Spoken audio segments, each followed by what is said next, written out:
ক্রিকেটের তো একটা ব্যাপার ছিলই, কিন্তু ওনার মতো নেত্রী, এরকম নেত্রী বাংলাদেশে আসবে কিনা আমরা সবাই জানি। আপসীর নেত্রী কেন ওনাকে বলা হয় আপনি জানেন। ওনার এই রাজনৈতিক জীবনের 40 বছর মতো উনি কোনো সময় কোনো অন্যের সাথে আপোষ করেননি, এবং এই জন্য তিনি আপসীর নেত্রী হিসাবে।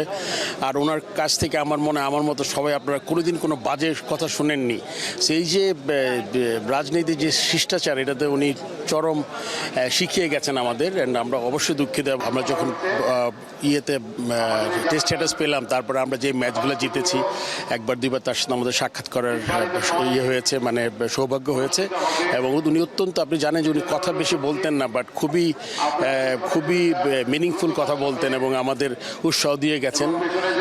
আমাদের যে আপনার ইয়ের মাধ্যমে মনে করেন ফাইন্যান্সিয়াল হোক বা ক্রেজ দিয়ে হোক, সম্মান জানানোর সাথে কোনো ভোজের আয়োজন করে। সো ওইটা আসলে অনেক স্মৃতি তার সাথে আমার। ভারপ্রাপ্ত চেয়ারম্যান এবং ওনার ছোট ভাই আরাফাত রহমান কোকো, আমরা দুজনেই একই স্কুল থেকে পাশ করেছি। অ্যান্ড কোকোর সাথে তো আমার প্রায় 4 বছর আমি কাজ করেছি। আমি সিলেকশন কমিটির চেয়ারম্যান ছিলেন, উনি ডেভেলপমেন্টের চেয়ারম্যান ছিলেন।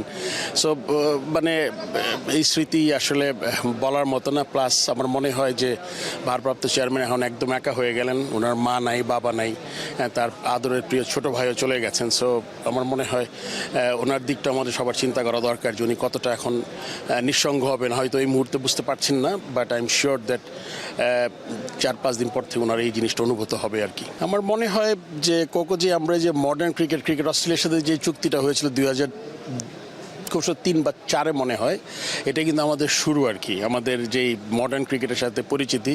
রিচার্ড ম্যাকিন্সি একটা কোচ এনেছিলেন, এবং ক্রিকেট অস্ট্রেলিয়ার সাথে আমাদের জানেন যে বায়োল্যাটারাল কিছু জিনিস ছিল। আমরা যেটা মনে করেন, আমরা ওখানে আমাদের একটা ইয়াং টিম খেলতে যেত প্রত্যেক বছর। সো এগুলো সব তখন